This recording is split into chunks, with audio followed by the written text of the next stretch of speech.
السلام علیکم ویورز، دنیا بھر میں پچھلے 2 سال کرونا کی وبا رہی ہے، جس سے کاروبار اور زندگی شدید متاثر ہوئے ہیں۔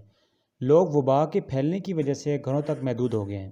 دکانیں، دفتر، شاپنگ مال وغیرہ سب بند رہے۔ لوگوں کے کاروبار بک گئے۔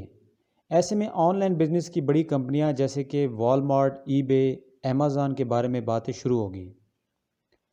فیکٹ ایکویریم کی آج کی ایپیسوڈ میں بات کریں گے آن لائن بزنس کے بارے میں۔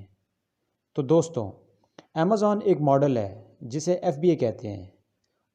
اس ماڈل میں ہم یوں کام کرتے ہیں کہ آپ اپنی بیچنے جانے والی پروڈکٹس امیزون کے ویئر ہاؤس میں بھیجیں اور آرڈر آنے پر وہ امیزون کچھ فیس کاٹ کر آپ کی پروڈکٹ گاہک کو بھیج دیتا ہے۔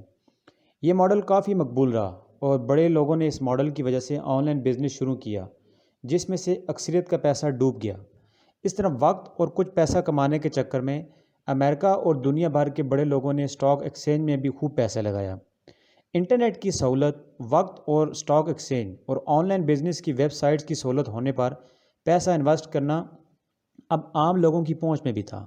لیکن سوال یہ ہے کہ اتنی تعداد میں لوگوں کا پیسہ کیوں ڈوبا؟ یہ بتانے سے پہلے ان گروز کی بات کرتے ہیں جو سوشل میڈیا کے ذریعے آن لائن بزنس اور اسٹاک ایکسچینج کے گر بتاتے پھرتے ہیں۔ کرونا کے وقت ان لوگوں کو بہت خوب چاندی ہوئی۔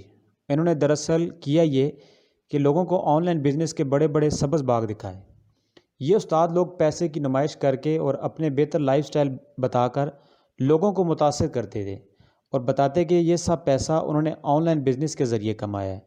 اس میں کتنی حقیقت اور کتنا جھوٹ تھا یہ تو معلوم نہیں، مگر یہ ضرور ہے کہ یہ سب بتانے کے بعد وہ لوگوں کو اٹریکٹ کر کے ان کے کورسز کریں اور جو چند ہزار روپیوں کے ہوں، جس میں یہ آن لائن بزنس اور اسٹاک ایکسچینج کے گر بتاتے ہیں۔ ان کا مقصد آپ کا بزنس چمکانا ہرگز نہیں ہونا، بلکہ اپنے کورسز بیچ کر پیسہ کمانا تھا۔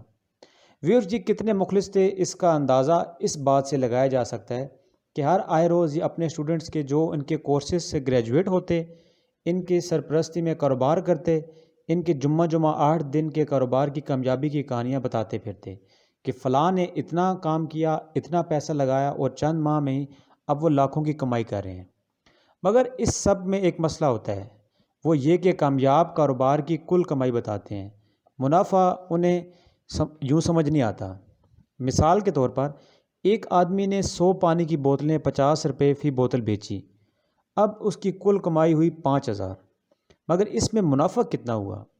بوتل بیچنے والے شخص کو اگر بوتل 30 روپے کی ملی تو اس پر بقایا دکان کا کرایہ، پیٹرول کا خرچ اور دیگر خرچے ملا کر بوتل 40 روپے کی ہوئی، تو اس کا منافع فی بوتل 10 روپے بنا۔ تو آسان حساب یہ کہتا ہے کہ 100 بوتلیں بیچنے پر اس کا کل منافع ہوا 1000 روپے۔ مگر آن لائن کاروبار کی کامیابی کی کہانیاں بتانے والے یہ گرو لوگوں کے سامنے اتنا منافع نہیں بلکہ کل کمائی کو پیش کر کے لوگوں کو متاثر کرتے ہیں۔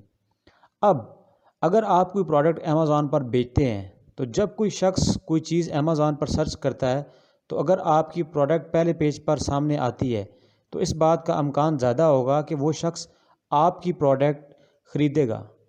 گاہک کی نظر میں آپ کی پروڈکٹ کو سامنے لانے کے لیے آپ کو امیزون کو کچھ اضافی پیسے ایڈورٹائزمنٹ کی مد میں دینے ہوتے ہیں۔ اب جب آپ یہ تمام اخراجات ملاتے ہیں تو آخر میں آپ کا منافع یا تو بہت کم رہ جاتا ہے یا آپ الٹا نقصان میں بھی جا سکتے ہیں۔ امریکہ یا دیگر ممالک میں امیزون کمپنی میں کام کرنے والے دوست اس بات سے متفق ہیں کہ جس طرح سے جوا خانے بینیفٹ ہمیشہ جوا خانے کا ہی ہوتا ہے، تو بلکہ ایسے ہی امیزون اور دیگر بڑی کمپنیاں ہر طرف سے آپ سے پیسے کماتی ہیں اور گاہک سے بھی۔ دوسرا اہم مسئلہ اس طرح کے آن لائن کاروبار میں سپلائی چین کا ہوتا ہے، یعنی آپ کو اپنی پروڈکٹ بنانے والی کسی چائنا کی کمپنی سے بڑی تعداد میں متواتر منگوانی پڑتی ہیں، جس کے لیے شروع میں لگائے گی رقم جو کہ مینٹورز بہت کم بتاتے ہیں سے ہمیں مزید زیادہ پیسہ درکار ہوتا ہے تاکہ آپ پروڈکٹ امیزون پر سرچ کرنے کے دوران پہلے یا دوسرے پیج پر نظر آئیں۔ اسے رینکنگ کہتے ہیں۔ رینکنگ کے لیے آپ کو سپلائی چین رکھنا ضروری ہے تاکہ آپ کی پروڈکٹ ختم نہ ہو۔ اس کے لیے چونکہ آپ اپنا سامان چائنا سے سستے داموں لے رہے ہوتے ہیں اور سامان کے بننے اور اس کی چائنا سے امیزون کے ویئر ہاؤس میں ڈیلیوری میں مہینوں بھی لگ سکتے ہیں، تو آپ کو ایڈوانس میں بڑی رقم خرچ کر کے بڑی تعداد میں سامان مہینوں پہلے منگوانا ضروری ہوتا ہے، یعنی سپلائی چین بنائے رکھنے کے لیے کاروبار شروع کرنے میں اور اس میں لگائے گئے پیسے سے بھی زیادہ پیسہ ضرورت ہوتا ہے۔ یہ تمام باتیں آپ کو مینٹورز یعنی گرو یا تو صحیح سے بتاتے نہیں ہیں یا پھر اس انداز میں بتاتے ہیں کہ یا کوئی بڑا مسئلہ نہیں ہے۔ اس لیے بے فکر ہو کر ہمارا چند ہزار کا کورس کیجئے اور گھر بیٹھے راتوں رات چند ہزار یا چند لاکھ روپوں سے امیر ہو جائیے۔ مقصد ان کا محض اپنے کورسز بیچنا اور عوام میں کی نظر میں خود کو مسیحا ثابت کرنا ہوتا ہے۔ بھائی ہم نے اپنا فرض نبھا دیا ہے، دیکھو ہم کتنے اچھے ہیں کہ کتنا بھلا سوچتے ہیں، وطن کا قرض چکا رہے ہیں، جس سے متاثر ہو کر لوگ ان کو اپنا مسیحا مان کر ان کی دفاعی فوج کا حصہ بنتے جا رہے ہیں۔ یہ سب اب ایک کلچر بنتا جا رہا ہے، کیونکہ ہمارے ہاں سوچ میں شدت ایک جنرل مسئلہ ہے۔ اب بات کرتے ہیں کہ نمبرز کی، کہ دنیا بھر میں ہر سال کتنے فیصد آن لائن بزنس ناکام رہتے ہیں، تو اس کے جواب میں تقریباً 90% ہے۔ جی آپ نے صحیح سنا، اور وہ بھی محض پہلے 120 دن کے اندر اندر۔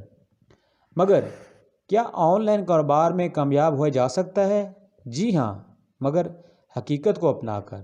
جس کو آن لائن کاروبار کرنا ہے، پہلے وہ جا کر اپنے رشتہ داروں یا محلے کے لوگوں کو کچھ بیچ کر یہ سکھائے کہ بیچنے خریدنے کے عمل میں وہ کتنا لائق ہے۔ یہ تجربہ کرنے کے بعد آپ کو حقیقت کا اندازہ ہو جائے گا کہ آپ آن لائن کاروبار کر سکتے ہیں یا نہیں۔ اس کے ساتھ ساتھ ان تمام باتوں اور کاروبار کے آن لائن رسک سے واقف ہو کر آپ پہلے پلاننگ کر سکتے ہیں اور اپنے لیے ایک بہتر کاروبار شروع کر سکتے ہیں۔ دوستوں ویڈیو پسند آئی ہو تو چینل کو لائک اور سبسکرائب ضرور کریں۔ ملتے ہیں آپ سے اگلی ویڈیو تک کے لیے اللہ حافظ۔